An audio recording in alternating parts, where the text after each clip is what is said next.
강의를 바로 시작하겠습니다. 이 강의는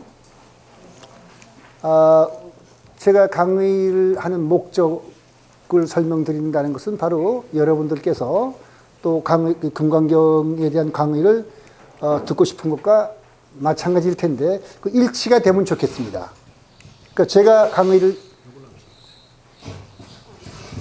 제가 강의를 드리고자 하는 것은 먼저 인간이 가지고 있는 어떤 가장 근본적인 의문이 있는데 누구든지 세상살이에 바쁘게 살다가 두고 죽기 전에 언젠가 한 번은 이런 생각을 하게 됩니다. 인간이란 건 도대체 누군가? 그리고 인간의 마음이란 건 무엇인가? 이건 합쳐서 그냥 내가 누구인가? 소위 자아란 무엇인가? 이런 생각을 하게 될 겁니다. 근데 거기에 대한 답이 잘 나오질 않지요. 그 다음에 또 한 가지, 요새 이제 과학이 발달하다 보니까 그러면 나와 물질은 같은가 다른가? 그러다 보면 로봇과 같은 기계는 나랑 어떻게 다른가? 이런 생각이 들 겁니다. 그럼 기계도 마음을 갖는가? 근데 기계뿐만 아니라 식물은 어떤가? 식물은 마음을 갖는가? 아니면 우리와 어떤 차이가 있는가? 이런 생각할 텐데 참고로 말씀드리면 식물의 그 지능에 대해서 관찰한 사람들이 이런 말을 하고 있습니다. 식물이 똑똑한가 똑똑하지 않은가가 중요한 것이 아니라 식물이 얼마만큼 똑똑한가를 인간이 알 만큼 과연 인간이 똑똑한가 이런 말을 할 정도로 하여튼 식물에 대해서 우리가 그냥 넘어가지 못할 무언가가 있습니다. 그런 걸 살펴보고요. 그 다음에 그러다 보니까 기계와 만약 기계가 마음을 갖는다면 그 인간과 별 차이가 없을 텐데 어떤 그 불교 학자가 질문을 던진 겁니다. 그럼 인공생명도 윤회를 하는가? 그거 우리가 한번 이건 딴 뜻이 아니라 바로 이런 걸 우리가 검토해보고 알고 싶은 거는 딴 게 아니고 과연 우리가 누구인가? 여기 있는 우리가 누군가? 그걸 알고 싶어서 식물이나 기계나 인공생명에 대해서 우리가 알아볼 필요가 있는 것입니다. 그 다음에 또 한 가지 자아만큼 중요한 것은 이 우주가 무엇인가? 그러니까 우주를 구성한 것은 물질이기 때문에 과연 물질은 무엇이고 우주란 무엇인가? 그러니까 정리를 하자면 나는 누구인가? 그게 결국은 마음은 무엇인가 해서 이런 여러 가지 질문들이 파생되는 것이겠고요. 그 다음에 우주란 무엇인가? 물질이 무엇인가 하는 것은 또 다른 질문이 되겠습니다. 그러면 여기에 대해서 이제 이런 거를 안다고 하더라도 우리가 인간이 해서는 될 일과 해서는 되지 않을 일, 하면 좋은 일과 하지 못할 일이 있는데 과연 선악이라는 것이 뭔가? 그러니까 우리가 누구나 아는 것 같지만 만만치는 않습니다. 그래서 선과 악이 무엇인가? 또 왜 악한 일을 하면 안 되는가? 내가 몰래 은행에 가서 몇십억을 들고 도망쳐서 가지고 오면 들키지만 않는다면 완전 범죄를 저질 수만 있다면 괜찮을 것 같은데 왜 그런 일을 하면은 안 되는지도 우리가 스스로 답을 해야 될 것 같습니다. 그러니까 길거리에 떨어지는 돈을 우리가 주워 가질 수도 있고 갖지 않을 수도 있는데 가지면은 어떤 좋은 점이 있고 어떤 나쁜 점이 있고 가지지 않으면 어떤 나쁜 점이 있고 좋은 점이 있는지도 우리가 한번 검토를 해볼 필요가 있습니다. 그래야 우리가 바른 삶을 살 수가 있겠지요. 그 다음에 또 하나 우리가 같은 말이겠습니다만 왜 악업을 행하면 안 되고 자비로워야 되는가? 이런 생각도 우리가 한번 해봐야 될 것입니다. 이런 것들을 우리가 금강경을 통해서 하자는 것인데 그 다음에 한 가지 이 대승불교에서 강조하는 것이 공과 중도인데 사실 공과 중도는 같은 말이기도 합니다만은 보통 실체가 없어서 사물의 실체가 없이 비었다는 뜻에서 없다라는 뜻으로 공을 많이 쓰기 때문에 분리를 했습니다만은 왜 불교는 그토록 공을 강조하고 중도를 강조하는가? 이해하기가 쉽지 않은데 그건 우리의 삶과 직결되어 있기 때문에 이것은 이 강의 전체를 통해서는 조금씩 말씀드리겠습니다. 집중적으로 설명드릴 것은 저 13강 내년 11월 달에 이 공과 중도가 갖고 있는 윤리적 의미에 대해서 깊이 있게 한번 심도 있게 생각해 볼 시간을 갖도록 하겠습니다. 근데 이렇게 말할 수 있는 것, 이런 것들을 우리가 과학적으로 말할 수 있느냐 없느냐는 문제가 생길 텐데, 그 강의 목적이라는 것이 바로 아까 말씀드린 그 내용인데, 이 앞의 물음에 대해서 바로 금강경을 통해서, 그 물음에 대해서 답하는 방법은 많지만 금강경을 통해서 불교적 관점을 살펴보고 그 내용을 과학적으로 해석하는 것이 이 강의의 목적입니다. 그런데 그럴 수 있는 배경은 뭔가? 과학과 불교는 영역과 목적이 다른 것 같고 연구하는 방법도 다른데 어떻게 이 목적에 달성할 수 있을 만큼 그 불교 내용을 과학적으로 해석할 수 있는가? 그 배경을 살펴보면 적어도 여기 말씀드린 대로 우주는 무엇이고 나는 무엇인가 하는 것은 이건 과학이 다루기만 하는 문제가 아니라 종교와 과학과 철학의 공통적 관심사입니다. 이 세상 모든 종교는 다 맞고 틀리는 건 별 문제가 하고 우주는 무엇이고 나는 무엇인가에 대해서 어떤 답을 내리고 있습니다. 철학도 마찬가지로 내리고 있습니다. 그 다음에 과학도 내리고 있습니다. 그런데 그동안에 발전되어 온 내용을 살펴보면 과학은 우주와 나의 이해에 대해 아주 주목할 만한 성과를 적어도 지난 20세기에 거뒀다고 할 수 있습니다. 어떤 분이냐면은 물리학은 주로 상대성 이론과 양자역학을 통해서 물질과 우주, 그 다음에 그 물질과 우주를 관찰하는 관찰자의 관계에 대해서 뭐 궁극적인 답은 아니겠지만 상당히 주목할 만한 그런 성과를 얻었습니다. 그 다음에 이제 20세기 말에 들어와서 마음과 생명에 대해서 인지과학이 또 깊이 있는 연구 성과를 얻었습니다. 그러면 여기에 나오는 물리학과 인지과학의 내용을 통해서 우리가 우주와 그 다음에 이 자아가 무엇인가에 대해서 한번 살펴보는 것은 의미가 있을 텐데, 아까 말씀드린 대로 불교 또한 그 종교죠.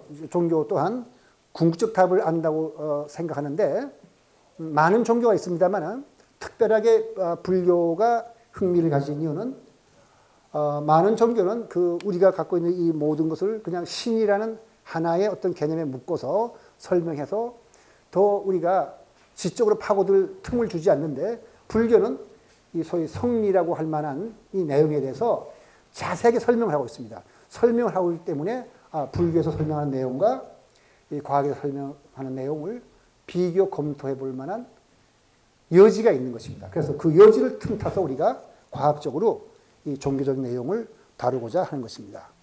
그러니까 불교는 뭐 간단히 말씀드리자면은 중간학과 유식이 다는 아니지만은 중간학에서 공과 중도를 설명하면서 이 사물의 실상에 대해서 참모습에 대해서 설명을 하고, 그 다음에 이 세상이 어떻게 전개되어 있는지에 대한 것을 우리 마음을 통해서 유식학을 통해서 설명하기 때문에 주로 중간학과 유식학에서 말하는 내용을 이렇게 물리학과 인지과학을 통해서 우리가 살펴볼 수가 있겠습니다. 그리고 중간학과 유식학은 대승불교의 중요한 사상이긴 합니다만 사실은 부처님의 설법에 근거를 두기 때문에 초기 불교에서도 그 기본적인 개념은 다 있다고 말씀드릴 수가 있습니다. 그러면 이제 이만한 이것이 말씀드린 것이 강의의 그 목적과 필요성이라면, 그래도 우리가 여기에 불교 학자도 계시고 불교를 굉장히 깊이 공부한 사람도 있지만은 또 불교를 전혀 모르는 사람도 여기에 지금 계십니다. 따라서 그런 분들을 위해서 금강경이 어떤 경전인지 한번 살펴볼 필요가 있습니다. 그리고 또한 마침 불교인이라 하더라도 대승 비불설이라 해가지고 대승 경전은 부처님이 직접 설하신 것이 아니니까 문제가 되지 않냐는 이 논쟁이 이미 1700년 전부터 지금까지 있어 왔습니다. 그리고 최근에는 2009년에 또 권은인 교수와 또 다른 스님들 사이에 그 논쟁이 있어가지고 아주 재미있는 결론을 얻었는데 그런 논쟁을 다 제가 소개할 수는 없고 교과서에는 나오는 내용을 중심으로 이 금강경이 어떤 경전인지 그 말씀을 드리겠습니다. 금강경이란 무엇인가 하는 문제를 우리가 한번 살펴보죠. 금강경은 그 금강경을 써놓은 산스크리트어를 그대로 우리가 한번 그 우리나라 말로 번역하면 여기에 있는 것처럼 최고의 행복으로 이끄는 경이라고 말씀드릴 수가 있습니다. 그리고 이 금강경은 지금 대한민국 불교의 중심인 조계종의 소의 경전이기도 하지만 또 중국 선종에서 가장 중하게 여기던 경입니다. 주석서만 뭐 800개 이상이 있을 정도로 중하게 여기고 그런 경인데, 그럼 이 경이 이제 산스크리트어는 이렇게 직역을 하면은 금강능단 바냐바라밀경이라고 하고 금강바냐바라밀다 경이라고 하는데, 이 바라미타란 말은 최고란 뜻입니다. 최고니까 그걸 음력으로 바라밀이라고도 하고 또는 최고니까 여기 이 세상 아닌 딴 데라는 뜻에서 사실 그렇지는 않은데요. 도피안이라는 말로도 많이 씁니다. 그래서 여기에 브라주나라는 말이 바냐라는 뜻으로서 음력에서 바냐인데 그 최고의 이거 직관적 지혜, 이성적 사유에 의한 지혜가 아니고 어떤 직관적 지혜, 최고의 지혜의 수타가 바로 여기에 그 수트라는 경전이라는 뜻이니까 바로 최고의 지혜와 지혜의 완성에 관한 경이다. 그리고 이 금강경의 내용은 불교에서 말하는 그 팔정도나 육바라밀을 강조는 하지만 집중적으로 강조하는 것이 이게 인내입니다. 그러니까 보통 육바람이라면 보시, 지계, 인요, 그 다음에 정진, 선정, 지혜라고 이렇게 6가지를 꼽는데 그 중에서도 불교에서 최고로 꼽는 건 지혜인데도 불구하고 금강경에서는 여기에 인욕과 그 다음에 보시를 많이 강조합니다. 이게 다 결국 지혜를 닦는 길에 중요하다고 해서 그렇게 했겠죠. 그리고 공이란 말은 한마디도 사용하지 않지만 공과 중도를 굉장히 잘 설명하고 있는 그러한 경전입니다. 그런데 이제 우리가 여기서 묻고자 한 것은 그럼 이러한 내용을 가진 이 금강경은 어떻게 출현하였는가 하는 것을 주로 교과서에 나온 내용과 또 학자들의 어떤 그 논쟁이 되는 학자들 중에서도 그래도 믿을 만한 것을 골라서 한번 제가 정리를 해봤습니다.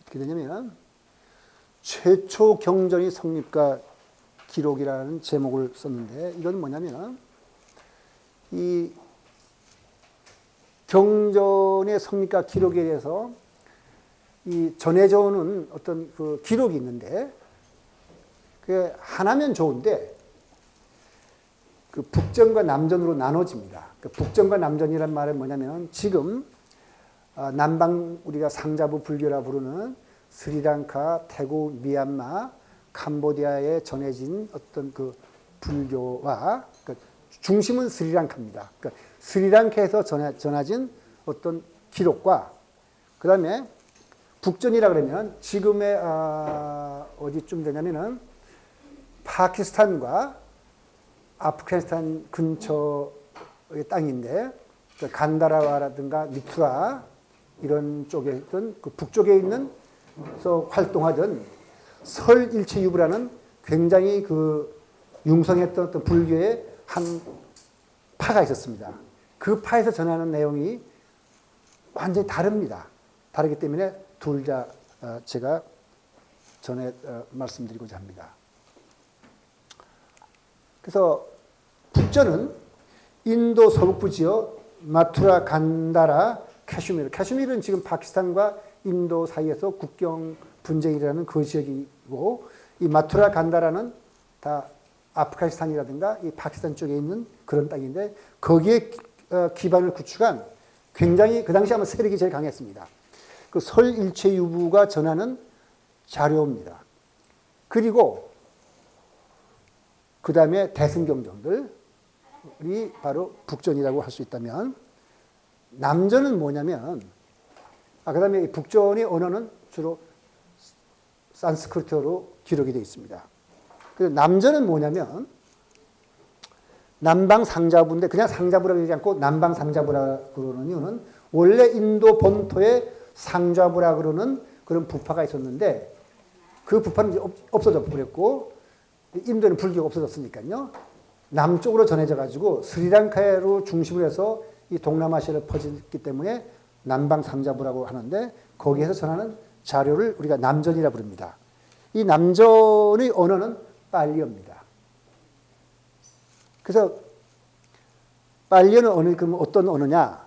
그 산스크리트도 아니고 산스크리트는 뭐냐면은 인도의 지식 계급인 바라문들이 쓰는 언어가 그 산스크리트고 빨리어는 일반 서민들이 쓰던 거긴 한데 그래도 인도로 방언이 워낙 많으니까 어느 지역이냐 하는 것이 중요합니다. 그래서 과연 부처님이 살아서 활동할 때 지역이 뭐냐면 마가다국인데 요 지역입니다. 요 지역이 마가다국인데 요 지역의 언어로 기록된 것은 지금 없습니다. 없고 아쇼카왕 시절에 지금 조금 뒤에 다시 설명드리겠습니다만 아쇼카왕 시절에 아쇼카왕이 자기 아들과 딸을 그 남방 스리랑카로 그 경전을 전했는데 그때 그 마힌다라 그러는 이제 불교에서는 마힌다 장로라 그러지만은 아쇼카왕의 아들입니다. 그 마힌다의 그 외갓집이 우짜일이라서 요 지역입니다. 그러니까 여기를 취하자면 요 정도 부엌인데 요 지역에서 많이 사용하던 그러니까 부처님이 열반하신 지 한 300년 뒤에 요 지역의 중부 쪽에서 서쪽 지방에서 사용하던 언어가 빨리어인데 그 빨리어로서 마힌다가 스리랑카에 전한 것으로서 지금 학자들은 믿고 있습니다. 그래서 지금 전체적인 한번 그 그림을 그려보면 이게 그 인도의 최융성기일 때, 그러니까 최융성기일 때니까 바로 아쇼카왕 때입니다. 그러니까 인도 역사상 가장 영토가 넓었을 때가 이때인데 그 영토를 여기 보시면 알겠지만 여기가 아프가니스탄이고 여기가 파키스탄이고 여기 가수밀이죠. 여기서 우짜인이 바로 여기 보이지만 여기 우짜인이 여기가 빨리어를 사용하던 지역이고 부처님이 하시던 데가 여기에 파탈리푸트라, 소위 왕사성이라 부르는데 요 지역입니다. 그러니까 요 지역에서 마가다 오고 그다음에 300년 뒤에 요 지역에서 널리 사용하던 언어가 빨리어인데 지금 그 남방에서 사용하는 언어 그 경전이 그 빨리어 경전입니다. 그 빨리 3장이라서 주로 많이 알려진 것이 니까야죠. 네.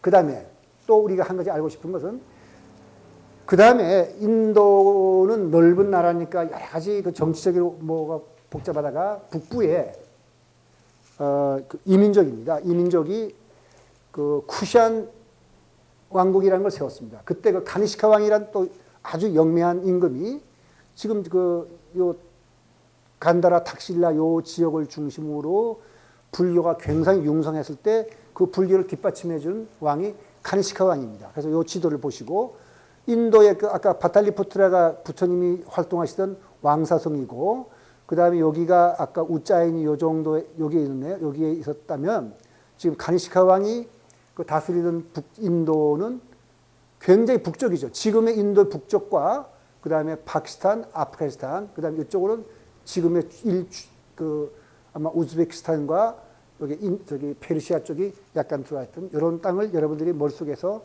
상상하시면서 이제 그 남전과 북전에서 전해오는 이 얘기들을 이제 들으시면 되겠습니다. 그래서 보면은 이제 결집이라는 것이 있는데 이것은 그 많은 스님들이 모여서, 그러니까 불교 부처님을 따르던 스님들이 모여서 이제 부처님의 그 설법을 편찬하는 거죠. 편찬하는 건데 그 당시에 문자로 기록한 것이 아니라 쌍이타라 그래가지고 합송해서 같이 함께 외우는 겁니다. 그래가지고 누가 했냐면은 요건 지금 설명드린 것은 바로 인도 불교 역사라 그래가지고 교과서에는 나오는 내용들입니다. 그 1차가 뭐냐면은 부처님 멸반하신 그 해에 라자가 아까 파탈리푸트라라고 했던 그 지역입니다.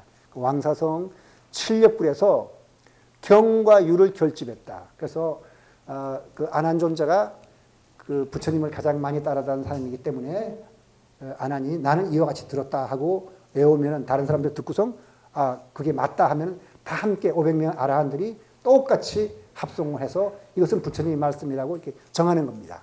그래서 그걸 그 합송을 해서 부처님 말씀을 지금까지 전해내려왔는데 그래서 그건 가섭존자의 주도로 500비구가 모여서 그 실행을 했는데 근데 보면은 구례결집이라는 게 있습니다. 그러니까 전설로 인도에서는 전설로 전해져 내는데 실제로 당나라 그 스님으로서 인도까지 가서 그 경전을 구해온 현장 법사가 전하는 대당 서역계에 의하면은 이 가섭이 하는 결집에 반대를 한 사람들이 따로 모여서 또 부처님 말씀을 전했다 그럽니다. 따라서 우리가 짐작할 수 있는 건 뭐냐면은 아마 정통적으로 말하는 전해오는 것과는 달리 부처님의 말씀이 전해져 오는 게 또 있었나 보다 하는 것은 우리가 짐작을 할 수가 있겠습니다. 그 다음에 또 참고로 말씀드리면 부르나 존자는 직접 가서 존자가 결집할 때 참석 못하고 어디 먼데 갔다가 뒤늦게 와가지고는 가섭한테 항의를 했다 그럽니다. 나는 네가 한 결집을 그대로 받아들일 수 없다. 근데 이런 건 어느 종교나 이런 일은 있는 법입니다. 그래서 각 파가 생기는 거죠. 그 다음에 2차는 뭐냐면 이때 1차 결집이 생긴 후에 한 100년쯤 지나서 바찌족이라 그러는 어떤 부족의 비구들이 10가지 사실을 합법화하라고 요구를 했습니다. 근데 그게 참 지금 보면은 간단한 건데 얼마만큼 그 당시 이 불교 스님들이 계율에 엄격했는지를 알 수 있는 것 중에 하나가 10가지를 제가 다 여기서 말씀드리지 못합니다만은 2가지만 말씀드린다면은 그 당시에 그 스님들은 탁발해서 걸식을 했는데 탁발하고 돌아와서 지금 시간으로 보면 한 2시까지는 그 점심 공양을 드실 수 있었어요. 그런데 그거 넘어서면 일체 그 식사를 안 했는데 이 바치족의 그 스님들이 우리가 젊어서 먼 데까지 탁발도 다니고 하다 보면은 조금 늦을 수 있으니까 이 손가락 한마디 정도만큼만 그 당시에 이제 해시계로 여기 막대기를 세워놓고 그림자 길이가 요만큼 될 때까지만 먹을 수 있다 했다면은 요거보다 조금만 더 길어질 걸 때도 먹도록 해달라. 우리 시간으로 따지면 2시가 아니라 2시 반까지는 점심 먹도록 해달라고 요구를 했습니다. 그 다음에 하나는 이제 산업이 발달하다 보니까 우리가 탁발하러 가면은 사람들이 음식을 주는 것이 아니라 돈을 주는데 돈을 받는 것도 허용해달라. 그러니까 돈으로 사 먹으면 되니까. 그랬는데 이거를 이제 장로들이 엄격하게 심사한 끝에 우팔리 장로한테 네가 판단하라 그랬더니 그 장로가 안 된다 그랬습니다. 부처님이 그렇게 가르치지 않았으니까 부처님 시킨 대로 해야지 무슨 스님이 돈도 받고 그림자가 요만할 때까지만 먹으라 그랬는데 조금 더 길어질 때 먹는다고 안 된다 했더니 이 젊은 스님들이 반기를 들었어요. 이 고리타분한 이 노인네들 말대로만 갖고는 우리가 밥 쪽쪽 굶고 수행을 못하겠으니까 우리는 따로 우리끼리 부처님의 말씀을 전하겠다 해서 따로 교단을 세워서 그때 남전이 전하는 바에 의하면 그 보수적인 장로들이 위법이라고 판정하자 교단이 상자부와 대중부로 분열됩니다. 그런데 북전은 또 다르게 얘기를 합니다. 아까 제가 북전과 남전이 있다는데 어떻게 얘기하냐면은 대천이라는 어떤 그 스님이 계셨는데 이분이 또 이 대중부의 어떤 그 나중에 대중부를 끄는 지도자가 되는데 이 스님이 이 상자와 대중부를 나누기 전에 아라한에 대해서 몇 가지 다섯 가지 얘기를 하면서 뭐 아라한도 어떤 결함이 있다 생각합니다. 원래 아라한이라 그러면 번뇌가 없는 사람이니까 번뇌가 없으려면은 오늘날의 심리학적인 용어와 개념으로 설명을 드리자면은 의식과 무엇이 완전히 통합이 돼서 내가 모르는 사이에 진행되는 마음작용이라는 것이 없는 사람을 말합니다. 그런 사람이라면은 정말 완전 무결한 사람이라고 할 수 있는데 대천이라는 사람이 그러한 아라한도 자다가 뭐 엉뚱한 짓을 할 수 있다. 자다가 엉뚱한 짓을 할 수 있다는 말은 어딘가 아라한도 불안전한 짓이라는 뜻인 거죠. 그래서 분열됐다. 이 북전은 그렇게 전합니다. 아마 둘 다 이런 역사적인 사건이 있었겠는데 어느 쪽에 자기의 그 종단의 파해의 이익과 관계돼 가지고 입장과 관계돼서 어느 쪽을 강조하느라고 이렇게 달라졌을 것이라고 우리가 추론을 할 수 있습니다. 어쨌든 교과서에 전해져 내용들은 이런 내용들입니다. 그러니까 1차, 2차까지는 남전이나 북전이나 다 공통적으로 인정합니다. 근데 3차부터는 달라집니다. 3차는 어떤 거냐면은, 이 마우리의 왕조라면 어느 왕조냐면 대개 300년이니까 불멸이 544년이니까 한 150년, 거의 200년까지 지나서 이제 세운 건데, 바로 그리스의 알렉산더 대왕이 인도를 침공한 직후에 인도에 마우리아 왕조가 섰는데 그 마우리아 왕조를 세운 초대 임금의 손자가 아쇼카 왕인데 굉장히 정치를 잘했어요. 처음에는 잔인한 임금이었지만 정치를 잘했는데 이 사람이 특히 불교를 좋아해서 스님들한테 그냥 자유롭게 왕사성에서 음식을 드시게 하고 대우했더니 불교 승려 아닌 사람들이 쉽게 말해서 거지들이 나도 불교 스님이다 그러면서 그냥 앉아서 그냥 나라에 주는 음식을 먹으니까 나라 재정이 굉장히 문제가 됐죠. 그러니까 여기에 이제 목갈리 티시아라는 이 장로를 시켜서 한번 다 정리를 해가지고 가짜 스님과 진짜 스님을 구별하고 부처님의 가르침을 다르게 전하는 쪽을 다 정리를 하라 해서 이 사람이 나와서 정리를 합니다. 근데 여기서 분별설부라고 그랬는데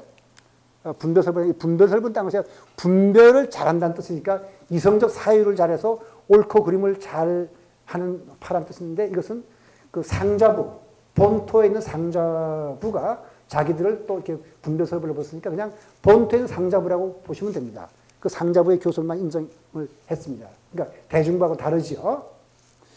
그리고 이제 이때 카타바투라는 논사를 지었다고 하는데 이때는 문자가 있었는데 지었지만 그 무슨 문자인지는 여러 가지 문자가 썼기 때문에 정확하게 나와 있지는 않습니다. 그런데 이 결집의 내용을 북전에서는 인정하지 않습니다.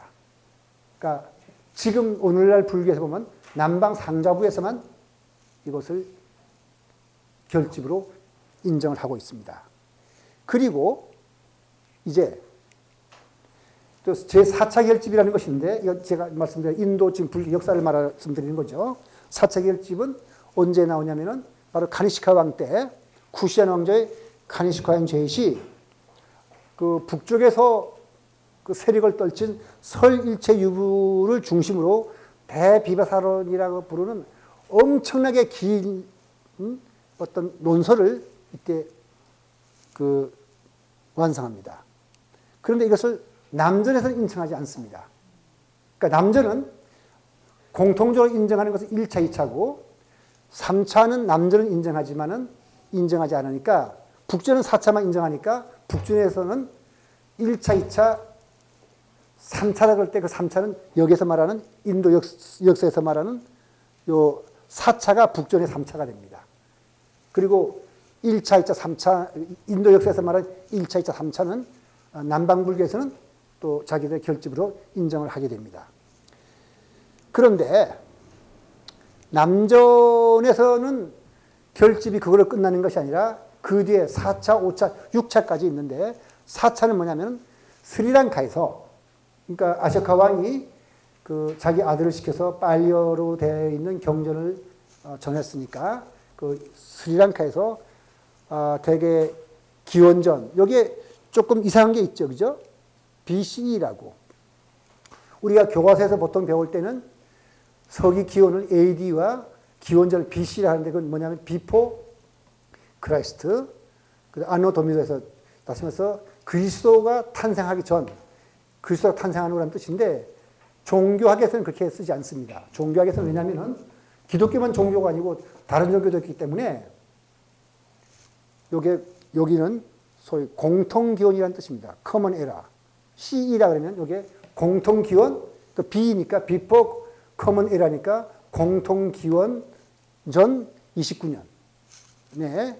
상자부 장로들에 의해서 처음으로 경율론에 대한 경은 뭐냐면은 부처님의 말씀 쓴 것이 경전이고 그 다음에 율은 뭐냐면은 승단이 지켜야 될 여러 가지 계와 율을 적은 것이 율장이고 논장은 그 다음에 많은 스님들이 부처님의 말씀이 무슨 뜻인가 하고 논했으니까 그걸 철학적으로 정리한 내용들을 논장이라고 해서 경률론 세 가지를 삼장이라고 불러서 대장경 하면은 경장, 논장, 삼장을 다 가지고 있는 겁니다. 그런데 이때 쓴 것은 기록한 것은 그 당시 스리랑카의 언어인 싱할리어로 기록되어 있습니다.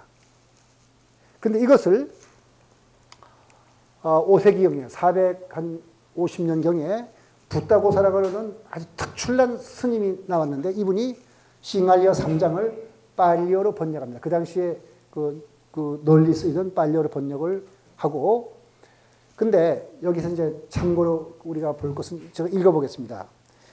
냠전에서 경전 제작 기록이 기원전 1세기라고 하지만 현재 남아있는 사본은 전혀 없습니다. 없고 이 사람들이 이걸 전부 다 어디다 전했냐면은 태국이나 미얀마로 전했는데 태국이나 미얀마로 전하면 그 사람들은 또 다시 자기네 말로 번역을 합니다. 그래서 그랬는데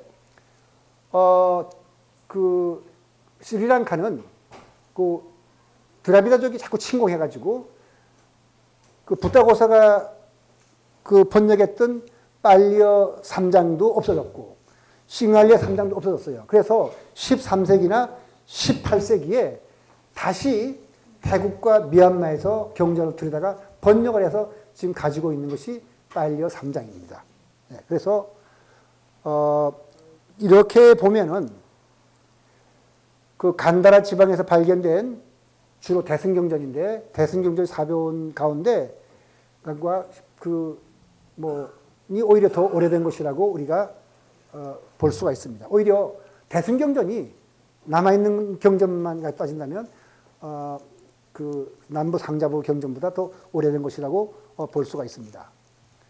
그다음 5차 결집은 뭐냐면은 그 미얀마가 굉장히 그 남방 불교에서 그 불교 전통을 잘 지키는데 부처님 탄생 2400년을 기해서 여기 1868년부터 1871년까지 미얀마 만달레에서 그 또 5번째 결집을 하고 그 다음에 6번째 또 있습니다. 6차 결집은 1950년인데 이때 그 남방불교하고 대승불교가 부처님의 그 탄생 시기를 다 다르게 보기 때문에 약속을 합니다. 1950년 이때가 부처님이 인멸하신 후대 2500년이라고 그냥 정한 겁니다. 정해서 지금 부처님이 인멸하신 해가 기원전 544라고 하는 것은 바로 이때를 2500년이라고 그냥 약속해서 정한 거기 때문에 그렇게 됩니다. 이게 6차 결집입니다. 그리고 북전은 어떻게 되느냐? 북전은 그러면 아까 말씀드린 대로 아쇼카 왕을 인정하지 않고 가니시카 왕을 인정하기 때문에 1차, 2차, 3차를 해서 쿠션 왕조의 가니시카 왕 때 설 일체 유부의 대비법선을 완성한 것을 자기들이 그 3차 결집이라고 부르고, 경전의 편찬을 이제 본다면은 기원전 29년경에 상자부 장로들에 의해서 싱할리어로 그 3장을 문자를 기록한 것이 옳았다고 하지만 그것을 빨리어로 번역한 것은 5세기경이고요. 그 다음에 태국 미얀마 등으로 3장을 전하고 스리랑카는 그 아까 말씀드린 대로 원본은 다 사라져서 사실은 설 일체 유부가 이 북조는 그대로 산스크리트 본을 갖고 있었던 것을 중국으로 와가지고 아함경을 한역을 해서 아함경으로 번역하는데, 이상하게도 중국 사람들은 산스크리트 본의 그 경전을 가져와서 중국말로 번역하고 나면 원본을 다 파괴해버렸습니다. 근데 그것을 지금 불교 사상사라고 해서 왕웨이난이라는 대만의 중국 사람이 거기에 대해서 쓴 걸 보면은 중국인들은 자기들 사상이 제일 중심이기 때문에 자기들 거 이외에는 인정하지 않는 마음 때문에 뭐 그렇게 했다는데, 그 사실인지 아닌지 모르지만 어쨌든 중국인들은 그 범어 경전은 다 파괴하고 남아있지 않습니다. 그리고 지금은 설 일체 유부가 소장하고 있던 아함경을, 산스크리트로 되어 있던 아함경을 한역으로 만든 아함경만 남아있는데, 아함경은 번역만 제대로 됐다면 적어도 산스크리트어로 되어 있는 부처님의 말씀을 그대로 간직한 경전이라고 할 수가 있겠습니다. 그럼 대승경전은 어떻게 출현했냐면은 대개 1세기 전후를 거쳐서 거의 그 싱할리어로 기록되는 그 남방 상자부 불교의 그 니까야나 뭐 비슷한 시기입니다. 그때 대가 이 순서인데 반야경, 유마경, 법화경, 화엄경이 출현하는데, 반야경이 10만성 반야경이 해가지고 어마어마하게 긴 경전인데 그 중에 아주 짧은 부분이 지금 우리가 공부하려는 이 금강경입니다. 그러니까 반야경의 일부가 됩니다.